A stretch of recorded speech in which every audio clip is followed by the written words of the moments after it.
Баршаңызға сәлем достар, сіздермен Таңшолпан. Бүгін осындай өте дәмді кекс дайындайтын боламыз. Менімен бірге бұл видеоны соңына дейін қараңыздар.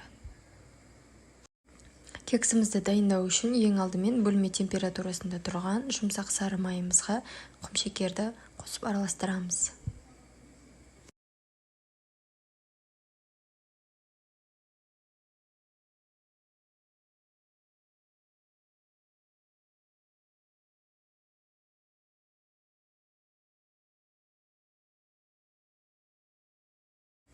Одан кейін ванильный сахарымызды саламыз.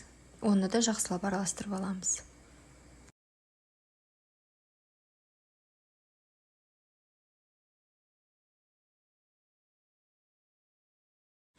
Және де 3 жұмыртқамызды салып, оны да араластырамыз.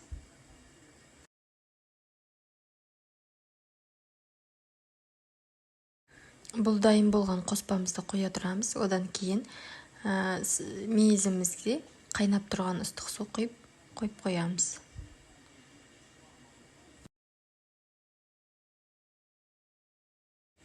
Бағанағы қоспамызды одан әрі қарай жалғастырып араластыра береміз.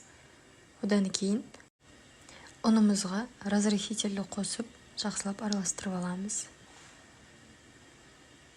Одан кейін жаңағы сұйық қоспамызға қосып араластырамыз.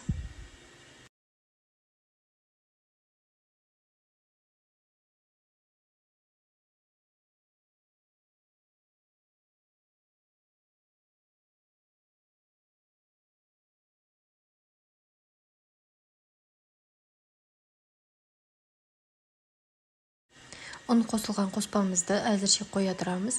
Ендігі кезекте мейізімізді ыстық судан алып, салфеткаға салып, құрғатып аламыз.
Салфеткамен құрғатып алғаннан кейін, оны ұнды қоспамызға салмас бұрын мейізге бір қатсық ұн қосып, жақсылап араластырып аламыз.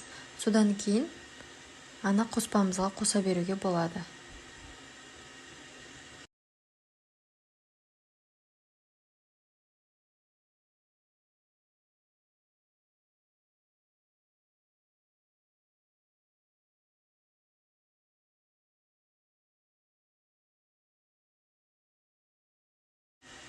Негізгі қоспамызға мейізді қоспас бұрын миксермен жақсылап іртіктерін езіп аламыз.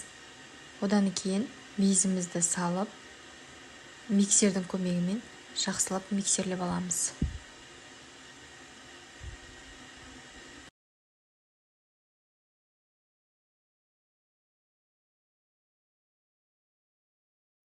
Енді дайын болған массамызды арнайы формаға құйып, жақсылап қыздырылған пеште пісіріп аламыз. Кекстің пісу уақыты ұзағырақ, 160 градуста 80 минутта пісіріп аласыздар. Көтеріліп, өте жақсы болып піседі. Сіздер кез келген формаға салсаңыздар болады. Менде өзімде осындай арнайы форма бар. Сондықтан осыған салып пісірдім. Сіздер қалаған формада пісіріп алуға болады. Мінекей біздің кексіміз шықты, ыстықтай болып тұр, күшті болып көтерілді. Қазір арасын кесіп көрсететін боламын. Мінекей кексіміз дайын, ас болсын.